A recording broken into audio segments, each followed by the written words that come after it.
Makanya beberapa program yang kita buat itu adalah mempromosikan Pancasila sebagai salah satu vaksin. Vaksin. Vaksin. Istilah baru lagi vaksin. Dalam menghadapi virus. Radikalis. Intoleransi, radikal terorisme.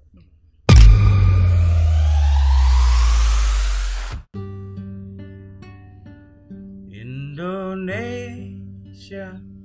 tanah air beta, pusaka abadi dan jaya. Indonesia sejak dulu kala tempati puja-puja bangsa. Di sana tempat lahir beta, dibuai dibesarkan bunda, tempat berlindung di hari tua sampai akhir menutup mata. Oke. Alhamdulillah. Assalamualaikum warahmatullahi wabarakatuh. Waalaikumsalam. Shalom, Om Swastiastu, Namo Buddhaya. Salam kebajikan untuk kita semua dan salam Pancasila. Alhamdulillah, saya dengan Sandi Tumiwa, Humas Setia Kita Akan Pancasila, dan kebetulan juga saya sebagai seorang artis yang sangat ingin Menggelorakan Pancasila bener di itu. negeri tercinta kita ini. Yes, itu harus kita gelorakan. Apalagi sekarang saya bersama brother saya, yaitu apa? Morsas beliau ini dulu ya ex dari ST12 dan sekarang dia punya band yang namanya Kembang Tulip dan suara itu bikin melting banyak orang, apalagi buat generasi Z. Iya, mudah-mudahan seperti itu. Oh pasti. Jangan terlalu berlebihan juga. Pokoknya melting. Saya takutnya aneh-aneh ini kalau terlalu berlebihan. Ya, kalau Nanti aja. kesebutan X itu ya, kira-kira X Napita. Ya, Pak. Oke, Ras. Jadi menurut saya menjadi bagian dari orang yang menyuarakan Pancasila untuk generasi Z sekarang itu sangat luar biasa. Ya. Perihalnya sekarang dunia dalam genggaman itu sangat riskan sekali, Pak. Ngeri sekali. Iya. Benar. Tapi untuk panjang lebar dan lebih lanjutnya gimana kalau kita perkenalkan kepada Indonesia. Siapa narasumber kita siang hari ini? Itu dia. Indonesia, semua orang Indonesia terutama anak-anak muda harus tahu narasumber kita ini. Beliau ini sudah berjuang untuk menangkal yang namanya pemikiran-pemikiran redik gitu. Ini benar ada apanya? Apa nih? Capek deh. Ya. Lanjut. Oke, kita langsung saja dengan narasumber kita dengan Pak Boy Rafli Amar. Selain beliau adalah seorang jenderal, beliau juga seorang musisi, beliau juga seorang pencipta lagu. Tuh. Tepuk tangan dong. Morsas lebih tahu loh. Tahu dong. Musisi siapa? Tunggu sebentar, saya mau tanya nih untuk Pak Boy Rafli. Apa yang diciptakan lagunya? Waktu itu kebetulan saya menjadi narasumber untuk kegiatan dari BNPT RI. Itu luar biasa sekali, Pak. Itu mengajak 34 provinsi dalam bentuk perlombaan yang sifatnya mengajak generasi muda itu untuk selalu menangkal terorisme dan radikalisme. Ini luar biasa banget. Iya. Bekerja sama dengan 34 provinsi dengan FKPT di sana. BNPT itu bikin. Kebetulan saya waktu itu menjadi di bidang pemuda, Pak. Dan kebetulan materi saya waktu itu memang menggelorakan Pancasila karena menurut saya Pancasila sangat bisa mengcounter radikalisme dan terorisme. Sangat krusial berarti ya. Obatnya itu. Obatnya. Obat. Oke. Tapi jadi begini, Pak, untuk lebih singkatnya karena beliau juga mungkin banyak kegiatan lain. Podcast ini gimana mempersingkat dan bisa memberikan hal positif untuk negeri kita ini, buat generasi ini. Jangan lupa juga kita juga ditemani oleh narasumber kita yang berikut. Beliau ini juga salah satu pegiat Pancasila. Oh iya. Beliau ini benar-benar sudah memanage salah satu organisasi yang akhirnya sekarang dikenal sama anak-anak generasi milenial juga, ya kan? Dan banyak sekali berbuat bukti-bukti nyata di lapangan. Posisinya di organisasi adalah seorang sekretaris jenderal di DPP di Setia Kita Pancasila dengan Sekjen Meske Yunita. Mas Humas, terima kasih. Iya, Ibu gimana sehat kabarnya? Puji Tuhan saya sehat. Alhamdulillah. Puji Tuhan. Terus gimana Bu? Apa yang nantinya nih Bu ya? Saya tuh lagi tertarik bener mengenai bagaimana nih Bu ya menanamkan nilai-nilai Pancasila untuk generasi Z. Nanti sebelumnya saya akan bertanya dengan Pak Boy dulu ya Pak Boy. Iya. Itulah yang kita perlukan. Bagaimana nih Pak Boy? Menanamkan nilai-nilai Pancasila. Karena sekarang yang saya lihat Pak Boy ya, saya kan sering jalan keliling ke Jawa Barat. Ada juga anak-anak ini di sekolah, baik di madrasah, baik di pesantren. Itu kadang-kadang mereka juga ada yang lupa. Itu ya. Apalagi saya pernah nih Pak, waktu itu kita kebetulan Setia Kita Pancasila bikin Harlah Pancasila.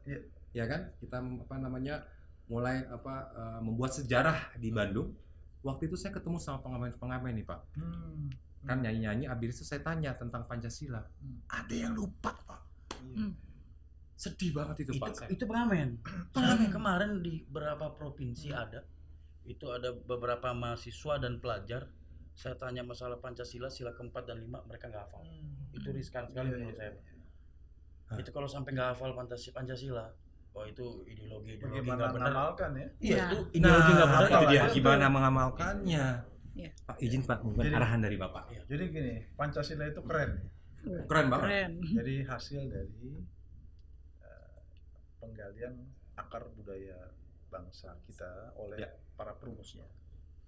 Dalam hal ini tentu termasuk Bapak Presiden pertama kita Bapak Soekarno, dengan tokoh-tokoh akademisi pada waktu itu, Bapak Muhammad Yamin, Bapak Profesor Dr. Supomo, yang kemudian hari ini sudah sebenarnya menjadi sebuah ideologi yang dapat dikatakan terbaik di dunia. Terbaik. Pancasila ini adalah ideologi negara ya. Karena apa? Dia adalah ideologi yang mempersatukan perbedaan. Ideologi yang menanamkan nilai-nilai keilahian untuk agar kita menjadi masyarakat yang memiliki karakter kesalehan sosial. Ideologi yang menanamkan kita untuk cinta kemanusiaan, cinta keadilan, cinta persatuan kesatuan, cinta untuk bermusyawarah, cinta dengan keadilan. Jadi tidak banyak, saya yakin, di dunia memiliki ideologi yang mirip Pancasila. Tidak banyak, saya yakin. Karena apa? Karena apa yang dilahirkan oleh leluhur kita ini betul-betul mengakomodir keberagaman kita. Papua sampai kepada Aceh, atau istilahnya dalam lagu itu Sabang sampai Merauke ya. Itu kan seperti apa keberagaman. Tapi karena kita ditanamkan, diajarkan menghargai semangat persatuan dan kesatuan, kita bisa tetap eksis sebagai bangsa hari ini dan menjadi bangsa yang tentunya juga bukan kaleng-kaleng ya. Kita bangsa yang diuntungkan oleh dunia ya. Berlian Pak. Jadi kita bersyukur dan harus bangga.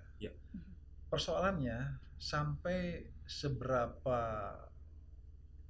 bisa diterima ideologi Pancasila sebagai sebuah ideologi ini secara estafet di generasi ke generasi. Benar. Generasi terdahulu, generasi saya, mungkin juga generasi yang saat ini ada perbedaan pengalaman yang diperoleh. Kalau saya terus terang saja, saya dulu memang sempat diikutkan dalam kegiatan penataran ya, P4. Pedoman pengamalan nilai-nilai Pancasila ya, pedoman penghayatan pengamalan nilai Pancasila. Tetapi itu kan sejak reformasi dihapus. Dulu ada lembaga namanya BP7, ada program P4 ini yang membuat kita mau tidak mau harus mengupas nilai-nilai yang terkandung dari sila 1, 2, 3, 4 dan itu. Yang terpenting kita tahu dulu dan baru kita memahami. Setelah kita paham, bagaimana kita mengamalkan, kan gitu ya. Iya. Jadi tidak mungkin kita bisa mengamalkan, tapi kita juga nggak tahu Pancasila itu apa gitu. Ya. Tapi kalau kita nggak paham atau kita gagal paham dengan Pancasila, banyak orang yang suka berpikir atau berkomentar skeptis atau miring ya. Benar. Pancasila, tapi kok masih ada yang begini, masih ada yang berperilaku seperti ini, ada yang perilaku intoleran, ada tindakan yang korupsi misalnya seperti itu. Benar. Persoalannya kan bukan di ideologinya, tetapi bagaimana warga negara kita bisa memahami dengan baik dan mengamalkannya. Tantangannya adalah di situ, karena dia sebagai sistem nilai, menurut pemahaman saya dia sudah sistem nilai yang luar biasa. Hanya tantangan kita bagaimana anak muda hari ini tuh bisa memiliki kesinambungan dari generasi terdahulu dan dari generasi hari ini ke generasi selanjutnya. Oleh karena itu, karena situasi terus berkembang dan tentunya kita tidak hidup di ruang yang vakum sangat dinamis, kita dipengaruhi dengan nilai-nilai yang bahkan bertentangan dengan Pancasila. Oleh karena itu, membumikan Pancasila itu adalah sebuah keharusan hari ini. Harus Membumikan dan kemudian menjadikan semua menyadari inilah sistem nilai yang kita jadikan patokan bersama, agar kita semua bisa hidup rukun, bersatu, dan tentunya juga bisa memiliki semacam daya saing ke depan. Dan generasi hari ini harus diberikan dengan metode-metode yang mungkin bisa lebih dengan cara-cara yang lebih kreatif, dengan pendekatan-pendekatan yang tentunya dialogis, pendekatan diskusi. Jadi kalau dulu mungkin lebih kepada katakanlah penataran tapi hari ini kita ajak anak-anak muda itu untuk berpikir kritis dan kemudian melihat konteks hari ini apa yang terjadi dengan nilai-nilai Pancasila. Itu kita ajarkan untuk berpikir kritis sehingga mereka nanti akan memahami, oh ini yang tidak sesuai, ini yang sesuai. Itu penting sekali. Jadi jangan sampai nanti dianggap itu semua yang terjadi ini adalah sesuatu yang baik-baik saja gitu. Tapi dia harus bisa mengidentifikasi mana yang tidak sesuai dengan kepribadian bangsa kita, mana yang sesuai. Nah, oleh karena itu harus dapat memahami dengan baik. Nah, teknik memahaminya ini mungkin kita perlu mengedepankan semangat dialogis Kadang kita juga bicara dengan di negara kita kan ada BPIP ada Bina Ideologi Pancasila dengan pihak Kementerian Pendidikan dan Kebudayaan. Ini bagaimana pendekatan-pendekatan yang lebih mudah dicerna, diterima hari ini oleh anak-anak muda, tetapi pesan bahwa Pancasila itu adalah sebagai sebuah ideologi pedoman kehidupan berbangsa bernegara bagi kita semua itu bisa benar-benar dirasakan oleh anak-anak kita. Jadi kita juga tidak ingin mereka dalam keadaan yang sangat atau keadaan terpaksa gitu untuk memahami, tetapi akhirnya akan menjadikan sebuah kebutuhan. Memahami Pancasila itu adalah sebagai sebuah pengetahuan sistem nilai yang memang dibutuhkan oleh bangsa ini. Banyak sekali kalau kita ke daerah-daerah itu, kalau kita berbicara masalah ini, kadang-kadang mereka sangat antusias luar biasa, karena selama ini tidak banyak yang membicarakan masalah ini. Betul. Tapi begitu ini dinaikkan, di isu ini diangkat, ini yang kami cari. Banyak mereka yang berkomentar seperti itu, kami cari.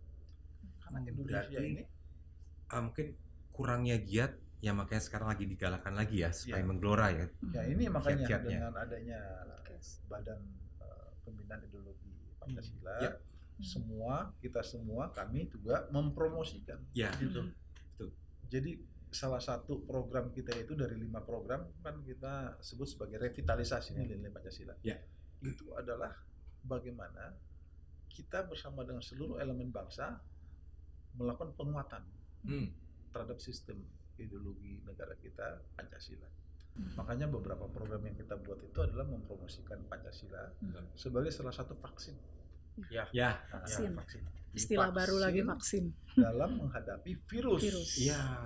Radikalisme. Intoleransi, radikal terorisme. salah satu kita masih ada beberapa vaksin lain yang kita yakini akan membuat pemahaman bangsa kita itu, anak-anak muda terutama, tidak disorientasi terhadap bangsanya sendiri. Benar. Jadi kalau dia disorientasi, kita khawatir nanti apa yang masuk dari luar dia terima begitu saja tanpa mampu memfilter. Betul. Karena kalau dia tidak mampu memfilter, artinya dia akan menjadi bias. Berarti istilahnya gini Pak ya, izin, maksudnya vaksin itu bisa dalam bentuk Pancasila ini bisa dijadikan alif cepmek Pak. Kalau milenial sekarang nih, kamu nanya, itu bisa viral. Gimana kalau Pancasila itu bisa berbentuk seperti itu gitu loh. Apalagi sekarang di Indonesia ini generasi milenial sekarang banyak banget yang latahan. Ketika buat ini, ketika berita ini langsung sebar. Jadi perlu konten kreatif. Iya, konten kreatif. Dengan pendekatan kekinian ya. Ya, karena hari ini kan serba gadget semuanya. Karena kita nih milenial ini, generasi Z ini sangat akrab dengan dunia digital. Jadi kita memang harus memanfaatkan itu sehingga mereka mencernanya lebih mudah. Jadi bisa mengubur juga konten-konten negatif. Makanya kita juga membuat duta-duta damai. Nah, duta-duta damai itu antara lain termasuk itu anak milenial semua, anak-anak generasi Z yang masih muda, tetapi kemampuan mereka memproduksi konten kreatif itu kita manfaatkan. Kita challenge mereka untuk bisa membuat konten-konten yang merujuk kepada nilai-nilai Pancasila dan disebarkan di dunia maya. Itu yang selama ini sudah kita jalankan beberapa tahun terakhir. Oh, berarti ya kebetulan juga yang saya tahu BNPT RI kan sekarang terus melakukan kemitraan dengan seluruh elemen masyarakat ya, dengan pemerintah juga untuk melakukan kiat-kiat ini. Nah, kira-kira persentasinya sudah sampai berapa kita bisa menggrab, kita ngomongin ke skupnya karena dulu ya, sudah sampai berapa? Sudah kira-kira sudah memuaskan di tahun ini atau mungkin ada harus target lagi ke kalau 2023? Dibilang memuaskan ya kita belum puas. Oke, siap. Karena belum semuanya bisa terjangkau. Ya. Dan itu kita harus yakin karena anak-anak hari ini kan katakanlah ketika reformasi terjadi ini kan mereka masih banyak yang hari ini di usia 20-an ya. Yang ketika di awal-awal reformasi itu Pancasila sempat ada kegamangan dalam dunia pendidikan. Benar. Jadi ada generasi yang ada gap di dalam generasi setelah reformasi ini dalam memahami Pancasila.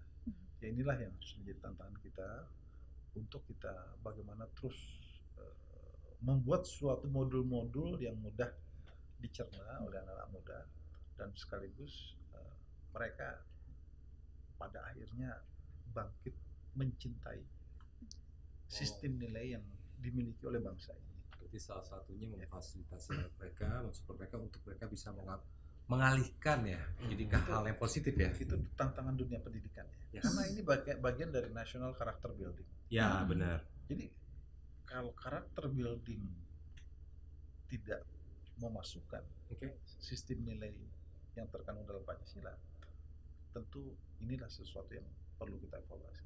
Karena kita sudah punya basic ya, ideologi, norma dasar ya. Jadi bagaimana sistem pendidikan di segala level pendidikan mulai dari TK, PAUD ya, kemudian SD, SMP, SMA itu sampai perguruan tinggi ada modul-modul tentang Pancasila tetapi dengan tentunya yang narasi berbeda-beda. Tidak monoton ya Pak ya. Tidak usia mereka ya. Tapi ngomong-ngomong Pak Jenderal ini ada gemeteran deket Pak Jenderal ya. Tadi dia lagi nyimak. Oh santai bro, santai. Kita ngopi dulu apa? Kita ngopi dulu ya. Kopi dulu katanya ada ininya Pak, ada istilahnya kopi Pak. Ada istilahnya namanya kan. Kopi toleransi. Kopi ada singkatannya Pak ya? Apa? Obat Persatuan Indonesia. Wih, cakep. Kita minum dulu. Kopi itu berarti ya semangat untuk rukunnya ada. Saya langsung bersatu nih Pak, abis minum langsung pegang dia loh Pak. Gue minta maaf dulu kalau gue udah salah ya waktu itu ya. Beda kalau salah ya. Kalau minum yang lain-lain kan bahkan ada yang bisa memabukkan kan. Kalau kopi nggak memabukkan. Benar. Bisa menimbulkan. Tapi ini gulanya cukup Pak, gula pun katanya ada singkatannya juga Pak. Oh, gula. Gula juga ada juga. Gula itu gotong royong untuk lingkungan aman. Ih. Sini semuanya ada singkatannya. Banyak istilahnya, banyak Pak gitar ada singkatannya. juga nggak Pak? Jangan Belum dapat. jangan tanya dulu. Kasih PR dulu Pak Boy. Oke. Kalau teh udah ada. Oh, teh apa? Teh apa? Nah, toleransi, empati, harmoni. Teman-teman, ini bisa dijadiin pemersatu, rasanya juga bisa, ini buat nongkrong, buat nyantai, jadi pemersatu. Ada singkatannya juga bagus. Ditanemin yang nonton podcast ini harus didengar, diapalin, kalau perlu diamalkan ini kopinya sama tehnya, gulanya, tapi jangan banyakkan gula, diabetes. Ibaratnya kopi pencerahan lah ya. Iya. Oke, sekarang nih Bu Sekjen nih. Ya. Nah kan bagaimana nih peran sertanya Setia Kita Pancasila, organisasi Setia Kita Pancasila dalam hal mendukung pemerintah, ya kan, untuk bisa mengaplikasikan atau mengimplementasikan Pancasila di lapangan gitu. Apalagi khusus ke anak-anak muda di generasi milenial. Iya. Saya rasa Pak Humas, ini hal yang sangat penting ya bagi kita. Setia Kita Pancasila, karena memang Setia Kita Pancasila berdiri itu nilai-nilai dasarnya itu dari Pancasila. Yes. Dan salah satu cara kita untuk menggaungkan kepada generasi milenial, hari ini kan kita melakukan podcast. Ini salah satu contoh. Bentuk ya. Podcast di mana kita menggaungkan kepada semua generasi Z. Mereka tahu dari penjelasan dari Pak Jenderal, Pak Boy, tentang bagaimana pentingnya Pancasila itu yang menjadi virus ya, yang harus mematikan virus, ya kan, virus-virus radikalisme dan segala macam. Ini yang harus kita galakan dari Setia Kita Pancasila. Nah, kami sendiri dari Setia Kita Pancasila pun kami punya banyak program sekali di wilayah-wilayah ya. Contohnya ada beberapa program yang kami bekerja sama dengan beberapa instansi-instansi terkait di daerah-daerah. Dalam waktu dekat ini pun juga kami punya program untuk anak-anak milenial, bagaimana mereka bisa menggaungkan Pancasila, yang utamanya itu kita rencana akan kita buat di kalangan RT dan RW.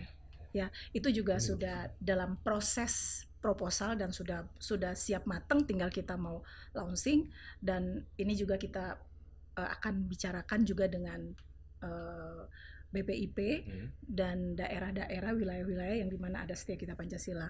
Dan banyak sekali program-program Setia Kita Pancasila yang membuat anak-anak generasi milenial yang benar-benar bisa memahami, yang seperti Pak Boy tadi katakan bahwa yang penting mereka tahu dulu Pancasila.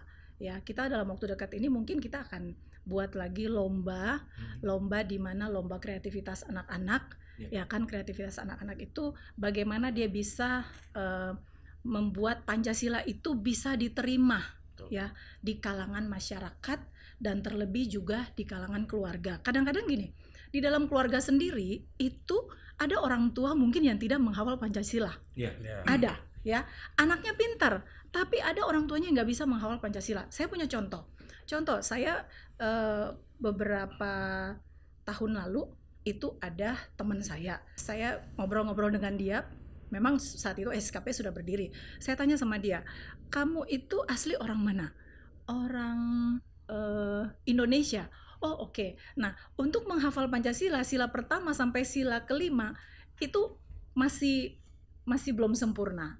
Nah, mungkin biasanya juga Pak Boy, mohon maaf, pendidikan tentang Pancasila ini juga harus kita sosialisasi juga ke orang tua, nggak cuma anak, karena keluarga di sini adalah punya pengaruh yang sangat penting sekali.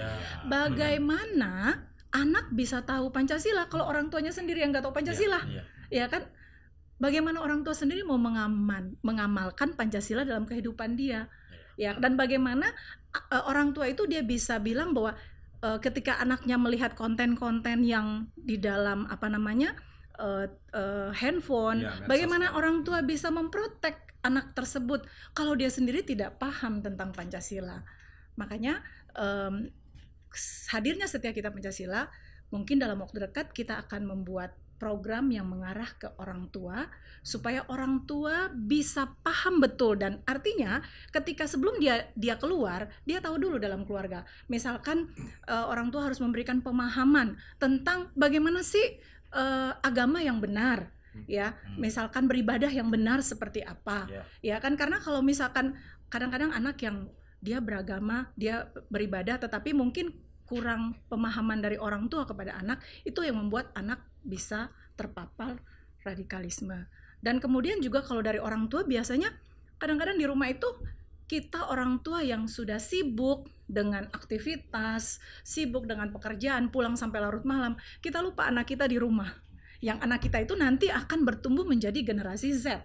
Ya kan? Nah, di sini peran serta orang tua sangat penting sekali. Jadi anak-anak itu jangan sampai kita biarkan mereka sendiri. Kita nggak boleh biarkan mereka sendiri di dalam rumah saat mereka memegang gadget, ya kan? Ya kalau bisa kita dampingi mereka. Ini sih adalah salah satu memang cara untuk bagaimana kita membuat anak kita itu supaya, karena anak-anak kalau nurut sama kita pasti dia akan nurut apa yang kita katakan kepada dia. Kita mau ngomong mengenai Pancasila, mengenai apapun tentang Pancasila, pasti dia akan nyambung. Nah, setelah itu kalau dia sudah nyambung dari keluarga, keluar pun baru diaplikasikan keluar ya, gitu. Seperti itu. Berarti bisa juga seperti ini ya, bisa juga dibilang anak yang udah tahu up to date zaman sekarang, apalagi banyak aplikasi TokTok dan aplikasi Instagram dan lain sebagainya itu kan bisa pemicu. Bisa jadi pemicu. Jadi banyak banget orang tua yang nggak tahu tapi sudah memiliki gadget yang pada akhirnya informasi-informasi yang belum sesuai dengan kebenarannya itu langsung share. Share. Itu yang dibilang banyak sekali terjadi hoax sekarang. Hoax ini nyebar kemana-mana, belum tentu benar. Akhirnya banyak orang, contohnya kayak viral kan, banyak sekali orang terlibat karena pengen viral bisa mengancam nyawanya sendiri. Iya, kalau apa aja. Dia foto di atas gunung. Ternyata kesandung jatuh. Memang viral tapi kan udah nggak ada orang. Mau lo viral gitu? Itu hampir menuju ke radik juga, ya, melakukan hal yang benar-benar. Mau nggak? Ya enggak lah. Makanya masih banyak. Mau sama. Saya di sini aja bisa viral. Dan bukan radik, kamu kurang hati-hati. Iya udah. Udah tahu. Dan yang paling penting lagi nih Mas Andi, Pak narasumber, kita sebagai orang tua itu kita harus benar-benar menjadi sahabat dengan anak. Betul. Ya, karena kalau kita nggak bersahabat dengan anak kita, nanti anak itu susah untuk mengungkapkan apa saja. Tiba-tiba ada sesuatu yang dia sembunyikan, kita nggak tahu orang tua. Ya, nah ini yang dia sembunyikan itu apa? Ya kan, mungkin saja ada konten-konten yang berbau radikalisme, mungkin saja ada konten-konten yang berbau hal-hal yang negatif, kita nggak tahu. Karena radikalisme dan radikalisme itu muncul bukan cuma hanya dari satu sisi ya. Saya pernah baca buku BNPT, itu bagus sekali buku itu. Zaman sekarang ini radikalisme itu masuk nggak cuma dari agama, tapi dari berbagai macam hal yang bisa terjadi dalam kehidupan kita. Ya, dan setelah saya baca buku itu bener juga nih seperti itu, gitu Mas Andi. Tapi izin Pak Boy, mungkin kalau kita radikal untuk agama kita sendiri boleh kali ya? Kita meradikalkan agama kita, kitabnya kita radikalkan gitu, dalemin bener-bener itu mungkin boleh. Jadi mungkin banyak kesalahpahaman gitu. Benar Mas. Jadi begini, radikal itu sebenarnya sesuatu yang tidak baik, tidak buruk juga ya. Tetapi persoalannya ini banyak yang menjadikan cara berpikirnya itu. Pertama dia memonopoli kebenaran. Betul banget. Dalam agama ini kan kalau memonopoli kebenaran susah ya. Jadi artinya tentunya dia harus bisa bijak. Jangan sampai outputnya itu jadi insan yang intoleran. Kalau dia redik tapi dia bertoleransi, itu adalah sesuatu yang kategorinya baik, tetapi tidak boleh memaksakan kebenaran. Betul. Setuju. Nah, kalau sudah memaksakan kebenaran, apalagi nanti diiringi dengan menyalahkan orang lain, menganggap dirinya yang paling benar, sehingga orang lain itu bahkan dianggap sebagai sebuah hal yang keliru. Nah ini kan yang nggak diharapkan. Karena apa yang terjadi dari dampak itu adalah sesuatu kondisi yang tidak diharapkan oleh bangsa kita, yang menghargai, menghormati keberagaman dalam beragama, dalam hal adat istiadat, jadi lebih mengedepankan persatuan dan kesatuan. Oke. Itu Pak Jenderal, Pak Boy, terima kasih. Saya ingat Pak Boy itu kayak ingat ini dulu, apa? Iya Pak. Kalau ingat, tapi ini agak sedikit, ini bercanda ya Pak ya, maksudnya kalau ingat bahasa Boy itu ingat zaman dulu Pak. Dulu ada film Boy, catatan si Boy. Saya perasaan pengen jadi Emon Pak. Gitu sih. Oke. Intermezzo ini kita punya dua narasumber yang luar biasa. Viral deh. Viral banget. Kayak sampai apal, dialognya tuh apal gitu. Oke, kita tuh punya narasumber luar biasa banget ya hari ini. Jadi masukan input untuk semua teman-teman yang nonton podcast ini. Semoga bisa bermanfaat dan bisa menjadikan Pancasila itu menjadi pedoman hidup kita, menjadi perilaku kita. Kita bisa mengamalkan hal-hal baik. Terima kasih banget ini loh. Ya. Jadi masih deg-degan nggak? Udah santai nih, udah santai. Jadi kira-kira gimana? Mau ada yang ditanyain lagi? Mungkin kiat-kiat apa saja yang harus dilakukan untuk generasi Z saat ini, dan pesannya apa saja untuk generasi Z saat ini untuk menangkal radikalisme dan terorisme menurut Pak Boy? Jadi seperti harapannya Bapak untuk generasi muda kita. Harapan kita dengan berkembangnya dunia maya, sosial media, di mana sosial media hari ini belum terbangun suatu peradaban yang baik. Oleh karena itu kita sebagai generasi muda Indonesia harus waspada, karena di dalam sosial media yang sangat banyak sekali informasi, itu tidaklah semua informasi memberikan manfaat yang positif bagi bangsa kita. Benar. Setuju. Oleh karena itu generasi muda harus berhati-hati dan pelajari betul karakter-karakter keindonesiaan kita sebagai bangsa yang mengedepankan semangat bertoleransi, senang bergotong royong, senang tolong menolong, menghormati satu sama lainnya, senang dengan bermusyawarah. Nah, banyak sekali konten-konten yang anti dengan nilai-nilai itu. Betul. Jadi jangan sampai nilai-nilai yang datang kadang-kadang itu belum tentu dari bangsa kita sendiri. Itu akhirnya menjadikan karakter generasi muda kita menjadi generasi yang tidak dapat mengamalkan karakter bangsanya. Ini sangat disayangkan karena nanti akan berpengaruh ke depannya dalam menghadapi tantangan yang tentunya hari ini orang-orang tidak semuanya ingin melihat senang Indonesia ini bersatu. Ada orang yang ingin dalam tanda petik ya, justru ingin mereka Indonesia ini menjadi bangsa yang terbelakang, bangsa yang penuh dengan konflik. Nah itu bisa masuk dari konten-konten itu yang mengedepankan semangat kebencian, jadi ideologi kebencian. Nah itu juga berkaitan dengan masalah hal-hal yang akhirnya bisa membuat kita menjadi bangsa yang berkarakter intoleran. Padahal bukan itu sejatinya karakter kita. Kalau ini diterima oleh anak muda kita dan kemudian menjadi sebuah konsumsi cara berpikir dan bertindak, yang ini tentu akan mendatangkan kerugian buat kita. Oleh karena itu ya tetaplah kita setia kepada Pancasila. Siap. Sangat penting. Permasalahan kita memiliki pengetahuan yang kurang dan sebagainya itu bisa kita saling mengisi satu sama lain dan masyarakat tentunya bisa menjadi semacam stakeholder bersama.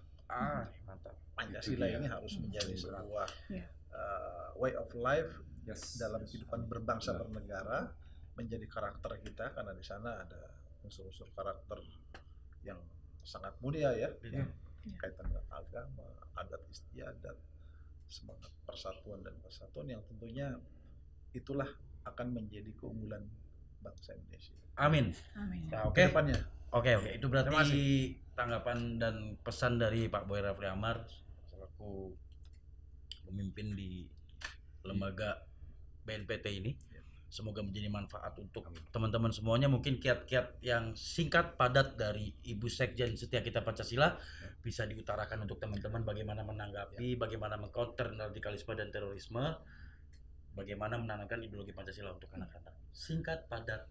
Ya, singkat, padat, dan jelas. Ya. Pertama, tumbuhkan rasa nasionalisme yang tinggi di dalam diri kita masing-masing. Mantap. Yang kedua, cinta terhadap tanah air Indonesia. Kalau cinta terhadap Indonesia berarti pasti akan cinta pada Pancasila. Amin. Dan yang berikut, kita harus melakukan nilai-nilai dari Pancasila tadi kepada siapapun, terlebih di dalam keluarga kita dulu, baru kita implementasi keluar. Itu saja pesan dari saya. Siap. Oke, saya Morsas dan saya Sadi Tumiwa. Sampai ketemu lagi di podcast berikutnya. Salam Pancasila. Salam Pancasila.